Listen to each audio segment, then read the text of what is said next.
Welcome back to Marching Health. It is Friday, aka Fri-yay.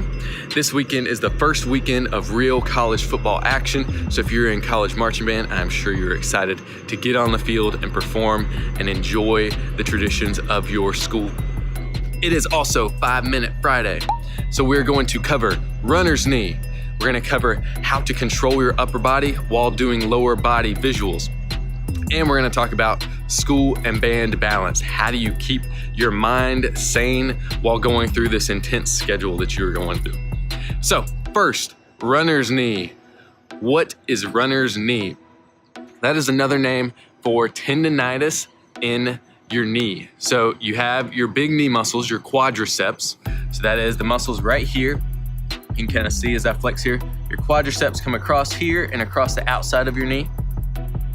Down here, they come into what's called a tendon. So a tendon is this strip of tissue that attaches the muscle to the actual bones of your leg. If you have runner's knee, that is due to inflammation in this tendon.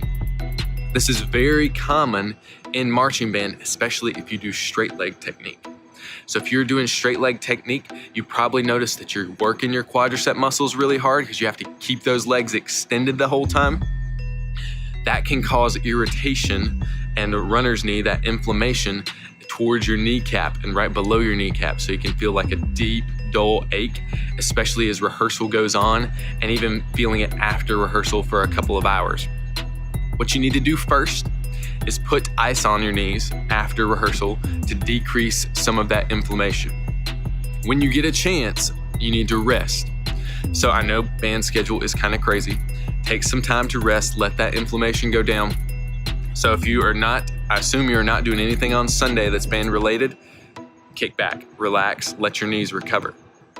Once you've rested, the big thing as far as rehab goes is doing what are called eccentric exercises.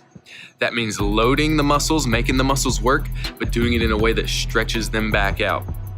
So not straightening your knee, that actually shortens the muscle fibers. We want to lengthen it out. So we want controlled bending.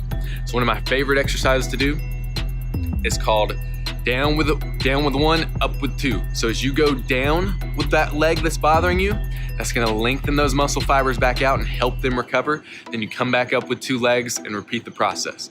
So I'm going to shift my weight. Say my right leg is hurt. I'm going to shift my weight onto it. I'm going to slowly go down.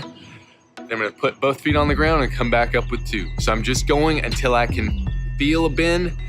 I don't want to go into severe pain here. I don't want to go into pain. So stop before it really starts to hurt. So go down with one, putting that left foot out in front, and I get down to that point where I'm feeling it, and come back up with two. Down with one, up with two. That is going to help you recover and build that muscle and that tendon back up after having some of that inflammation. All right. Question number 2, how do I control my upper body while doing lower body visuals? The key here is activating the right trunk muscles. So you want to be in an upright, tall posture, assuming you are able to in that position which you're doing your visuals. You want to engage your total core muscles here that wrap across, not just your abs.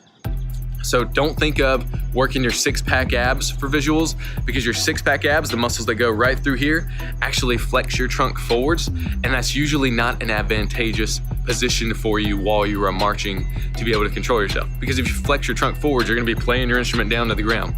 So you really just want to pull gently, engage your stomach in. So pull your stomach in. You can put your fingers right inside your hip bones here. And you're just going to suck in, kind of like you're putting on a tight pair of pants.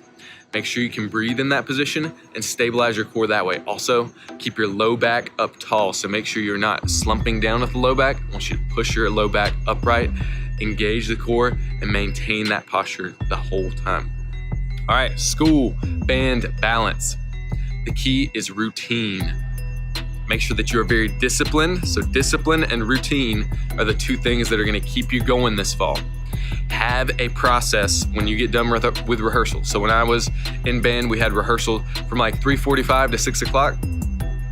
After that time, I went straight home, had dinner, then went to my room and did homework. Shut the door, really focused on that. Turn your cell phone off or flip it down so that you are not distracted by it. Cell phones are the major distractor for young people right now.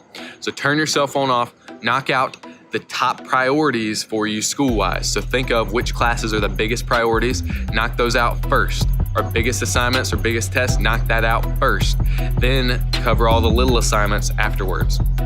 That is what you have to do, and then shut it off around 10:30 or 11 so that you can go to sleep.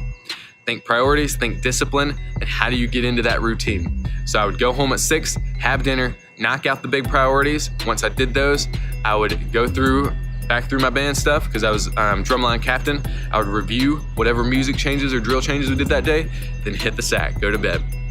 All right, that is 5 Minute Friday. I hope that gives you valuable information for both runner's knee, body control with visuals, and how to have school life balance. We're gonna have a vlog coming about that soon. So thank you guys for tuning in.